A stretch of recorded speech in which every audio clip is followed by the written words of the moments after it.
Ukraine landing a massive blow against Russia as officials are expected to meet for ceasefire talks in Turkey today.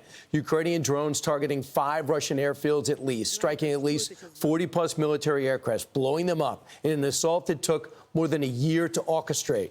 And by the way, we have reports at least 2 bridges are blown up. Joining us now from Kyiv is former U.S. Ambassador to Ukraine, John Herbst, and the ambassador spent the last few nights in a bomb shelter. But can you put in perspective how devastating and how brilliant this attack was, called Operation Spiderweb?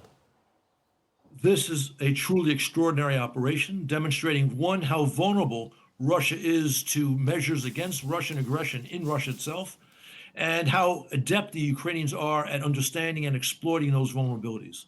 This operation is on par for, you might say, brilliance with the Israeli operation against Hezbollah last year. Truly extraordinary. So the Ukrainian used small FPV drones hidden inside wooden cabins mounted on trucks. When the trucks reached the targets, the roofs opened up by remote control and the drones launched. These are the bombers they're using to blow up these cities in Kyiv, ruthlessly killing civilians. And now they're blown up. This is amazing. It's amazing. It will reduce Ukrainian civilian casualties. We know that many planes were hit. We don't know the extent of the damage.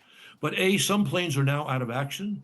B, the Russians will have to move the planes they have farther away from the front, which means the planes they have will not be used as frequently. And this is also a great strategic benefit for the United States, because those planes that were destroyed, Tu-22s, Tu-95s, are in fact nuclear-capable planes.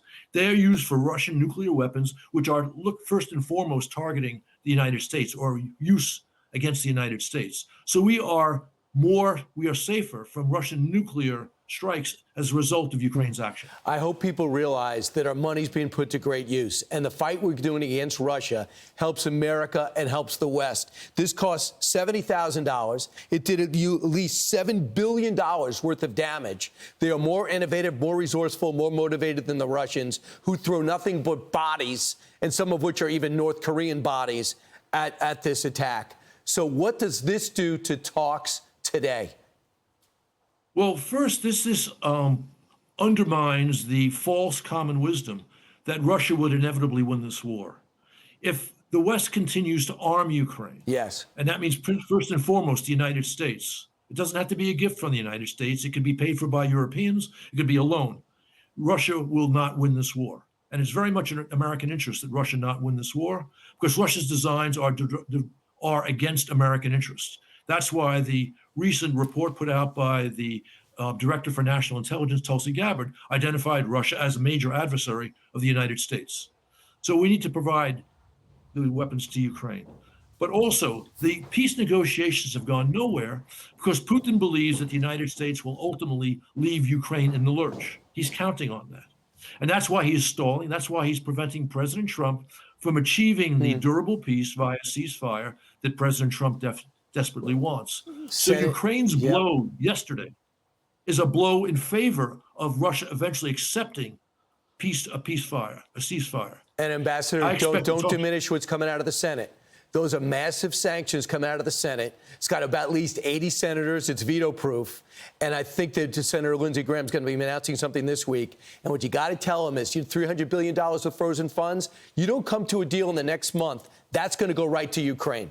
And that's what you tell him. There is a timeline on patience. And Donald Trump took tremendous risks to give him an off-ramp, and he's refusing to take it. And he's going to pay the price for that. Ambassador, thanks so much for your courage being in the war zone, and thanks for your insight today. Thank you. I'm Steve Doocy. I'm Brian Kilmeade. And I'm Ainsley Earhart. And click here to subscribe to the Fox News YouTube page to catch our hottest interviews and most compelling analysis.